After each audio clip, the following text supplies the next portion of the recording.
ఈ వారం మొత్తం 3 రిలీజెస్. అందులో 2 లోకల్ రిలీజెస్ అయితే, ఒకటి డబ్బింగ్ సినిమా 'ధనుష్' నటించిన 'కర'. మిగతా తెలుగు సినిమాల కంటే కూడా ఒక రోజు ముందుగా వస్తున్నాయి.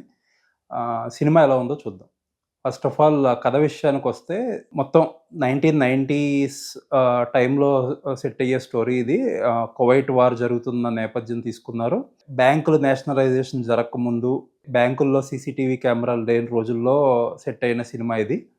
సో, ఏంటంటే బ్యాంకులు నేషనలైజ్ అవ్వకముందు ప్రైవేట్ బ్యాంకులన్నీ కూడా ఒక రకంగా ఫక్తు బిజినెస్ మోడల్‌లో ఆపరేట్ అయ్యాయి. దేశంలో లిటరసీ అనేది తక్కువగా ఉన్న కాలంలో ఎలా అయితే అప్పులిచ్చి వాటిని ముక్కుపిండి వసూలు చేస్తున్నారో అనే కాన్సెప్ట్ మీద తీసిన సినిమా ఇది. ఫస్ట్ ఆఫ్ ఆల్ కువైట్ వార్‌లో తీశారు కాబట్టి, ఇప్పుడు జరుగుతున్నట్టుగానే ఫ్యూయల్ షార్టేజ్‌లు, డీజిల్ షార్టేజు లేపోతే పెట్రోల్ షార్టేజ్ ఎలా ఉంది. డీజిల్ షార్టేజ్ వల్ల అప్పట్లో రైతులు గాని, లేపోతే సామాన్యులు గాని ఎలా ఇబ్బంది పడ్డారో అనే దాంట్లో సెట్ చేశారు బ్యాక్‌డ్రాప్. ఇప్పుడు పరిస్థితులకి చాలా పర్ఫెక్ట్‌గా సరిపోయే సినిమా ఇది. అనుకుని తీశారో, అనుకోకుండా తీశారో తెలీదు గానీ, బట్ చాలా పర్ఫెక్ట్‌గా ఆ బ్యాక్‌డ్రాప్ అయితే సెట్ అయింది. కరువు కాటకాలతో ఇబ్బంది పడే ఒక విలేజు. ఆ విలేజ్‌లో ఒక బ్యాంక్ వాళ్ళు విలేజ్‌లో ఉన్న ఫార్మర్స్‌ని దిగుబడి పెరుగుతదని నమ్మించి, వాళ్ళందరికీ ఒక ట్రాక్టర్ అంటగడతారు. ఆ ట్రాక్టర్‌కి ఇన్‌స్టాల్‌మెంట్‌లు కూడా కట్టలేని పరిస్థితుల్లో వాళ్ళ ల్యాండ్‌లని ఆ బ్యాంకులు ఎలా గ్రాబ్ జేసి ఆక్షన్ జేస్తున్నాయనే స్టోరీ. ఈ స్టోరీలో ఒక దొంగ, ధనుష్ గారి క్యారెక్టర్ ఆ ఊరు పాలిట ఎలా తన సొంత సమస్యను పరిష్కరించుకునే క్రమంలో ఎలా ఆ ఊరు పాలిట రాబిన్ హుడ్ అయ్యాడనేది కథ.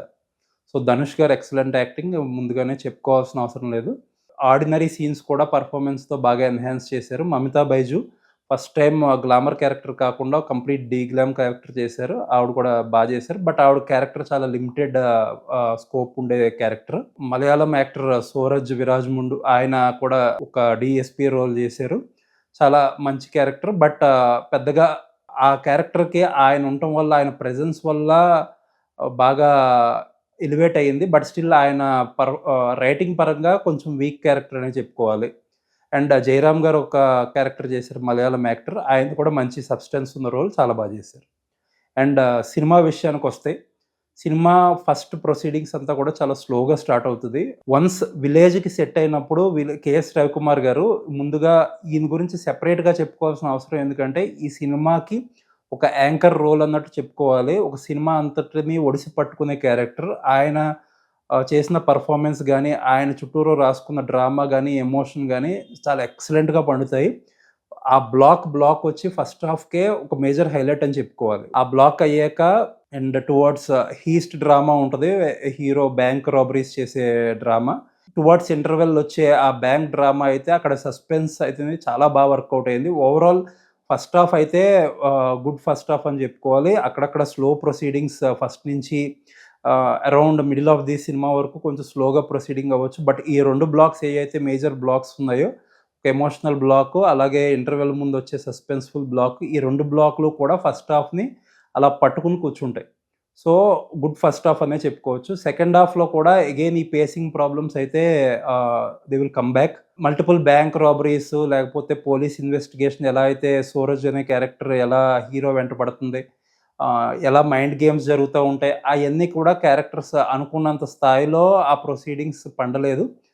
సో, స్లోగా పేస్ అనేది స్లోగా జరుగుతా ఉంటది. బట్ టువర్డ్స్ ది ఎండ్ ఏదైతే క్లైమాక్స్ ఉందో, ఆ రాబిన్ హుడ్ సీక్వెన్స్ ఏదైతే ఉందో, లేపోతే ఒక నేచురల్ జస్టిస్ విలన్ క్యారెక్టర్‌కి ఎలా అయితే ఎండింగ్ ఉందో, లేపోతే లాస్ట్ విలేజర్స్ అందరూ కూడా లోన్స్ ఎలా క్లియర్ చేశారనేది చాలా చూపిచ్చారు. ఫస్ట్ హాఫ్‌తో పోల్చుకుంటే సెకండ్ హాఫ్ డిప్ ఉంటది క్లియర్‌గా. But again towards the end of climax మాత్రం ఒక సాటిస్ఫైయింగ్ ఎగ్జిట్ ఇస్తారు ఆడియన్స్‌కి.